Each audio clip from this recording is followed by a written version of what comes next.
దేవుని నామానికి స్తోత్రం. హల్లెలూయా. ప్రభువైన యేసుక్రీస్తు నామములో అందరికీ కూడా మరొకసారి నా హృదయపూర్వకమైన వందనాలు. అందరూ బాగున్నారండి? రోమపత్రిక 14వ అధ్యాయం 2వ వచనం. ఒకడు సమస్తమును తినవచ్చునని నమ్ముచున్నాడు, మరి ఒకడు బలహీనుడై ఉండి కూరగాయలనే తినుచున్నాడు. తినువాడు తినని వానిని తృణీకరింపకూడదు, తిననివాడు తినువానికి తీర్పు తీర్చకూడదు. ఆమేన్. హల్లెలూయా. యాక్చువల్గా ఇది $1 మిలియన్ ప్రశ్న అయిపోయింది.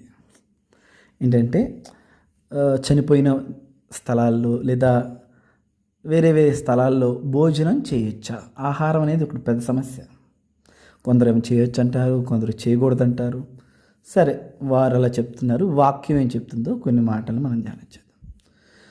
అపోస్తులు 12 మంది అపోస్తులు, అలాగే ఆనాటి పెద్దలు అందరూ కూడా కలిసి ఒక రోజున ఒక కమిటీ ఏర్పాటు చేసుకున్నారు. ఏంటా కమిటీ అంటే, మరి అన్ని జనులతో కూడా కూర్చుని నేను మరి భోజనం చేయటం సరైందా కాదా? సున్నతి లేని వారితో కూడా కూర్చొని నేను భోజనం చేయొచ్చా? మరి ఎక్కడికైనా చనిపోతే అక్కడ భోజనం పెడతారు కదా, ఆ భోజనాన్ని నేను తినొచ్చా? ఇలాంటి క్వశ్చన్స్ అన్నీ కూడా ఆ రోజున సంఘానికే వచ్చాయి, సంఘ పెద్దల దృష్టికి కూడా వెళ్ళాయి. అప్పుడు దేవుని చేత నియమించబడిన అపోస్తులు ఏం తీర్మానం చేశారంటే, కొన్ని మాటలు అపోస్తుల కార్యాలు స్పష్టంగా చెప్తారు. గొంతు పిసికిన దాని యొక్క ఆహారం కానీ, రక్తాన్ని కానీ, విగ్రహ అర్పితమైనవి కానీ, ఈ 3 తప్ప మరి ఏది నిషిద్ధమైనది కాదు అని చెప్పేశాడు. బలవన్మరణం చేయించినవి కానీ, విగ్రహార్పితమైనవి కానీ ఇవి దేవునికి ఇష్టం కాదు, రక్తం త్రాగటం దేవునికి ఇష్టం కాదు అని వాళ్ళందరూ కూడా కలిసి ఒక తీర్మానం చేసుకుని ఏం చెప్పారంటే, ఈ 3 తప్ప మిగతావి నిషిద్ధం కావు. ఇప్పుడు అపోస్తులులే వాళ్ళు తీర్మానం చేశారు. ఇంకా దాన్ని మనం ఏం రద్దు చేస్తాం? ఇంకా అట్లా కాదు ఇట్లా కాదని ఎలా చెప్తాం? మనం చెప్పడానికి ఏం లేదు. అయితే ఒక చిన్న మాట పౌలు వివరణ ఇస్తున్నాడు. తినువాడు తినని వానిని తృణీకరింపకూడదు. నువ్వు తింటున్నావా? ఇదిగో నేను ఆహారం తింటా, ఈ ఆహారం తింటున్నా, నేను నాన్ వెజ్ తింటా, నేను వెజిటేరియన్ తింటా, నేను నాన్ వెజ్ తినరా? సో తినని వానిని తినే నువ్వు ఏం చేయకూడదు? తృణీకరించకూడదు, చిన్నవాడిగా చూడకూడదు. మీ తింటలా నేను తింటున్నానని. సరే, తినని వాడు తినువానికి ఏం చేయకూడదు? తీర్పు తీర్చకూడదు. నువ్వు తింటలా నాన్ వెజ్ తింటలేదో, లేదా చనిపోయిన చోటుకి వెళ్ళి భోజనం చేయట్లేదో, ఇట్లా సో ఎక్కడెక్కడో కారణాలు ఉంటాయి, ఏ పెళ్ళిళ్ళలో భోజనాలు ఇట్లా ఎన్నో చెప్పుకుంటారు. అయితే తినని నువ్వు తినేవాళ్ళు నువ్వేమంటానికి నీకు అధికారం లేదు అంటున్నాడు. హల్లెలూయా. సో తినేవాడు తిననాన్ని తృణీకరించకూడదు, తినని వాడు తినువాన్ని తీర్పు తీర్చకూడదు. దేవునికి స్తోత్రం. హల్లెలూయా. అంటే ఏమంటున్నాడంటే, మనం దేవుని ఎదుట సరిగానే ఉండాలి, కానీ ఈ ఆహారం ఏ పాటిది? మన హృదయ శుద్ధి కలిగి మనం దేవుని ఎదుట పరిశుద్ధంగా జీవిస్తూ ఉన్నప్పుడు ఈ బాహ్య సంబంధమైన ఆహారం ఏ పాటిది?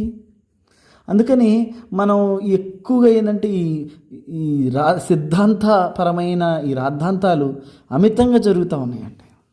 మనుషులందరూ అక్కడ ఇరుక్కుపోతున్నారు, మూలపాఠాలు ఇరుక్కుపోతున్నారు. క్రీస్తు శిలువ త్యాగాన్ని విడిచిపెట్టేస్తూ ఉన్నారు. ఎందుకొరకు చనిపోయాడు, ఆ పాపం పశ్చాత్తాపం ప్రాయశ్చిత్తం ఏంటి, ఇవన్నీ వీటి మీద నుంచి ఫోకస్ ఏమైపోయిందంటే, ఈ ఆహారం దగ్గర, ఈ వస్త్రాల దగ్గర, తెల్ల వస్త్రాలు, నల్ల వస్త్రాలు, ఆహారం, ఈ ఆహారం, ఇట్లా ఇవన్నింటినీ మనుషుల్ని క్లింగ్ చేసేస్తున్నాయి, కిందకి లాగేస్తూ ఉన్నాయి. అయితే దేవుని వాక్యం ఒకటే ఉంది, నువ్వెవరిని తృణీకరించొద్దు, చిన్న చూపు చూడొద్దు, నువ్వెవరిని తీర్పు తీర్చకూడదు. దేవునికి స్తోత్రం. హల్లెలూయా. ఎందుకంటే సమాధానం ఇచ్చేది దేవుడే, మాట్లాడేది దేవుడే. కనుక మనతో ఏదైనా అర్థం కాకపోతే ఆ వాక్య విషయమే దేవుడే మనకు బయలుపరుస్తాడు. కనుక నెవర్ జడ్జ్ ఎనీవన్. హల్లెలూయా. ఎదుటివాడు తినే ఆహారాన్ని బట్టో, కట్టుకున్న వస్త్రాన్ని బట్టో, వాడి రంగును బట్టో, కులమును బట్టో, ఇంకా సో ఏదైనా బట్టి తృణీకరించావా? లేదు, నో ఛాన్స్. మనం తృణీకరించకూడదు, దేవుని వాక్యం అంటుంది. దేవునికి స్తోత్రం. కనుక ఉదయకాల సమయంలో దేవుని వాక్యాన్ని వింటున్న మనందరం కూడా దేవుడు ఒక చక్కటి ఒక మాటని మనకు నేర్పించాడు. ఏమంటే, నెవర్ జడ్జ్ ఎనీవన్ ఎనీమోర్.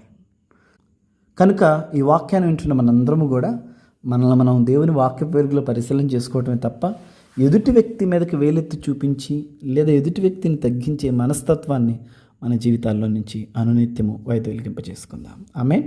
దేవుడి మాటలు మన వీరికిలో దీవించును గాక. గాడ్ బ్లెస్ యు ఆల్ అండి.